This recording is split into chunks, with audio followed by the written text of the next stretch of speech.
My book, Lord of the Dawn, was not written with the hope that all of these other people would read it. I wrote it because I was afraid Indian people in this country would not read it, would not know about it, would not know that this story happened, would not know that the guy that the Mormons are calling Christ is none other than Seacatl, Topelzin, Quetzalcoatl, son of Chamilman and Mishcoatl, born in 947 at Xochicalco. We know more about his parents. We know more about his parents than they do about Jesus Christ's parents. We have more on true scientific record about it. Yes, it's true.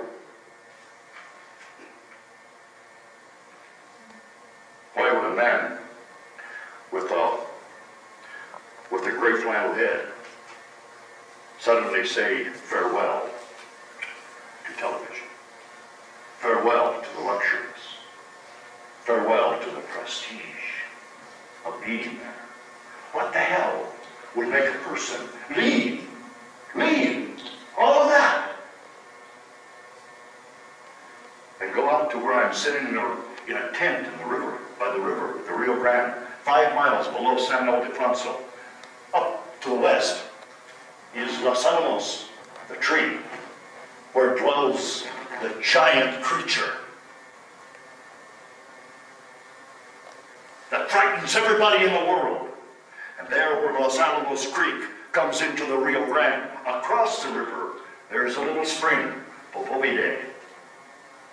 Maria Martinez, the famous potter in San Ildefonso, her son was a friend of mine.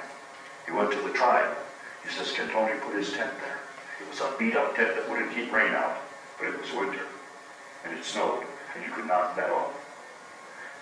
In a little tent on the Rio Grande, I made Aztec calendars, smoked them with soot from pitch, the sap from the juniper, and the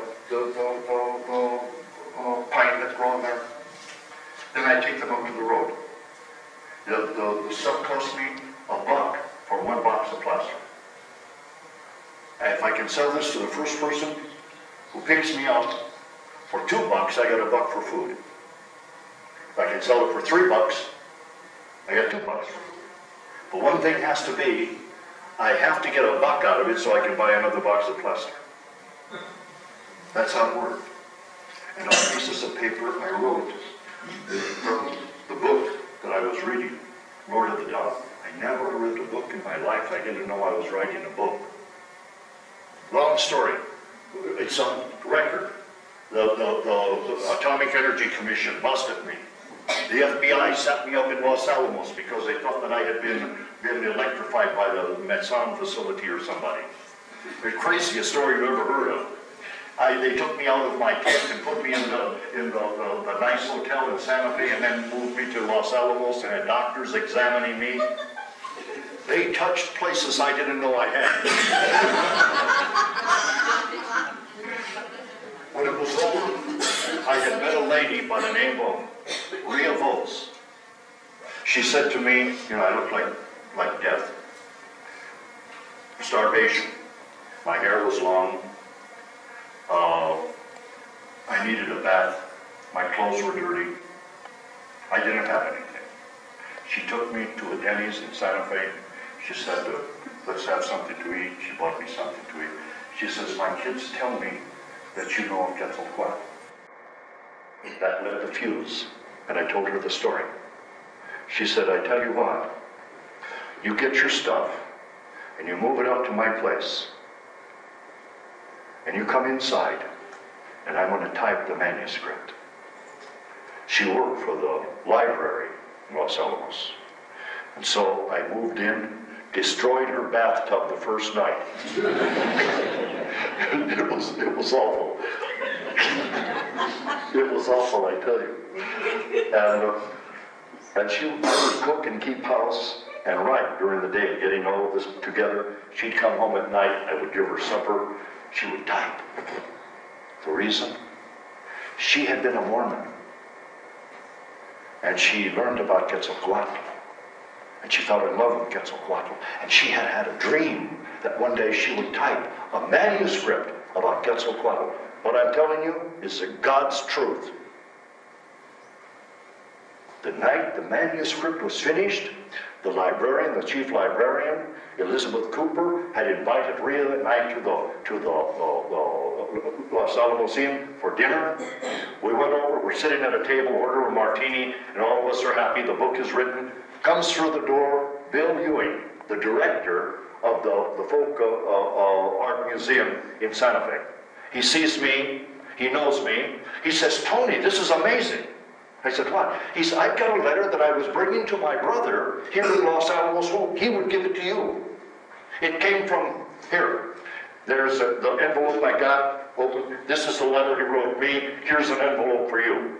He says, the letter he wrote me says, I understand that Tony Shearer is somewhere in the Santa Fe area.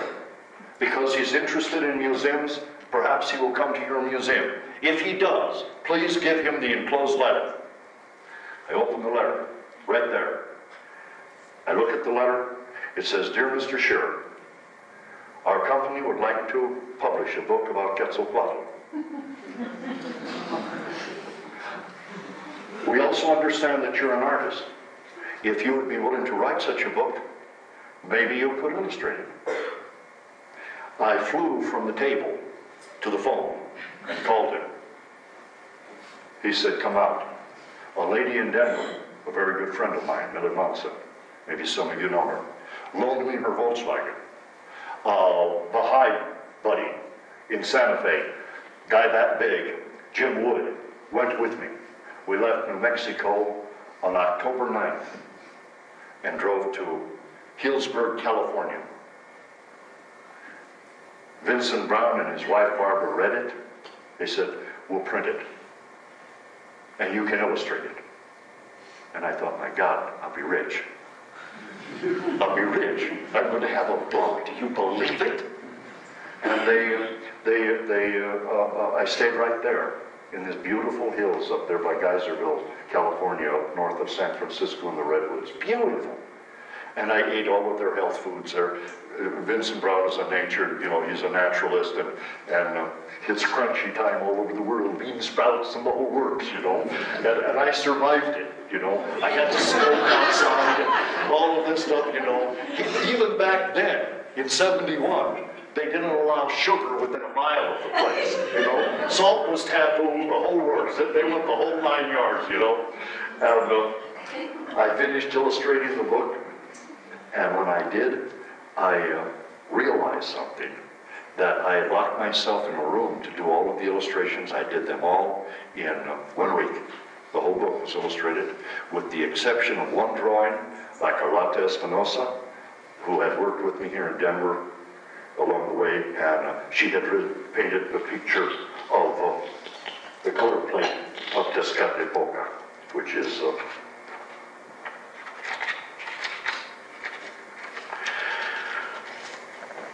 she painted this one, I painted this one. I painted the one on the right, she did the one on the left. The book was done, and I realized that I was losing my sight.